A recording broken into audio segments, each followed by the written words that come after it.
ED ഉത്തരവിനെ നിയമപരമായി നേരിടാനൊരുങ്ങി CPIM. Thrissur ജില്ലാ കമ്മിറ്റിയുടെ വർഷങ്ങൾ പഴക്കമുള്ള 2 നിക്ഷേപങ്ങൾ ഉൾപ്പെടെയുള്ള അക്കൗണ്ടുകളും പൊറത്തിശ്ശേരി ലോക്കൽ കമ്മിറ്റി ഓഫീസ് നിർമ്മാണത്തിനായി വാങ്ങിയ 4.66 സെന്റ് സ്ഥലവും അറ്റാച്ച് ചെയ്തുകൊണ്ടുള്ള ഇഡി ഉത്തരവിനെ നിയമപരമായി നേരിടുമെന്ന് CPIM തൃശൂർ ജില്ലാ സെക്രട്ടേറിയറ്റ് പ്രസ്താവനയിൽ അറിയിച്ചു.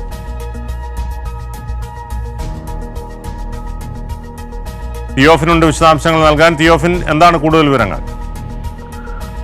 ബിനു, CPIM തൃശൂർ ജില്ലാ കമ്മിറ്റിയുടെ വർഷങ്ങൾ പഴക്കമുള്ള, നമുക്കറിയാം നേരത്തെ തന്നെ ജില്ലാ കമ്മിറ്റിയും ജില്ലാ സെക്രട്ടറിയും ഇക്കാര്യം നേരത്തെ വ്യക്തമാക്കിയിരുന്നതാണ്. 3 പതിറ്റാണ്ടോളം പഴക്കമുള്ള അക്കൗണ്ടുകളാണ് CPIMന്റേതായി തൃശൂരിലുള്ളത്. ഈ അക്കൗണ്ടുകൾ ഇതിലെ സ്ഥിര നിക്ഷേപം ഉൾപ്പെടെ മരവിപ്പിച്ചിട്ടുണ്ട്. ഇതുമായി ബന്ധപ്പെട്ട കരുവന്നൂർ ബാങ്കിന്റെ വിഷയത്തിന്റെ പേരിൽ ഈ അന്വേഷണത്തിന്റെ പേരിൽ പൊറത്തിശ്ശേരി ഉൾപ്പെടുന്ന സ്ഥലത്താണ് ഈ ബാങ്ക് സ്ഥിതി ചെയ്യുന്നത്. പൊറത്തിശ്ശേരി കമ്മിറ്റിയുടെ പരിധിയിലാണ്. പൊറത്തിശ്ശേരി ലോക്കൽ കമ്മിറ്റിയുടെ ഓഫീസ് നിർമ്മാണത്തിനായി വാങ്ങിയ 4.66 സെന്റ് സ്ഥലവും ഈ കരുവന്നൂർ ബാങ്കുമായി ബന്ധപ്പെട്ട് അറ്റാച്ച് ചെയ്ത് ഇതിനെ മരവിപ്പിക്കുന്ന ഒരു നീക്കമാണ് ഇഡിയുടെ ഭാഗത്തു നിന്നും ഉണ്ടായത്. ഇഡിയുടെ ഉത്തരവ് ഇതുമായി ബന്ധപ്പെട്ട് ഇറങ്ങിയിരുന്നു. പക്ഷേ ഈ ഉത്തരവ് പാർട്ടിക്ക് ലഭിക്കുന്നതിന്, ബാങ്കിനോ പാർട്ടിക്കോ ലഭിക്കുന്നതിന് മുൻപ് ഇത് മാധ്യമങ്ങളിലൂടെ വാർത്തയായിരുന്നു.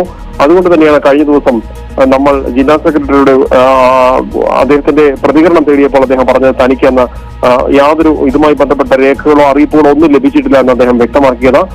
പിന്നീട് അറിയിപ്പ് ലഭിച്ചപ്പോഴാണ് ജില്ലാ സെക്രട്ടേറിയറ്റ് ഇപ്പോൾ പ്രസ്താവനയിൽ തന്നെ കാര്യങ്ങൾ വ്യക്തമാക്കിയത്. കേന്ദ്ര സർക്കാരിന്റെ CPIM തൃശൂർ ജില്ലാ കമ്മിറ്റി വർഷങ്ങൾ പഴക്കമുള്ള 2 നിക്ഷേപങ്ങൾ ഉൾപ്പെടെയുള്ള അക്കൗണ്ടുകളും പൊറത്തിശ്ശേരി ലോക്കൽ കമ്മിറ്റി ഓഫീസ് നിർമ്മാണത്തിനായി വാങ്ങിയ 4.66 സെന്റ് സ്ഥലവും അറ്റാച്ച് ചെയ്തുകൊണ്ടുള്ള ഇഡി ഉത്തരവിനെ നിയമപരമായി നേരിടുമെന്നാണ് CPIM തൃശൂർ ജില്ലാ സെക്രട്ടേറിയറ്റ് പ്രസ്താവനയിൽ അറിയിച്ചത്. വിവരങ്ങളാണ് തിയോഫിൻ നൽകിയത്.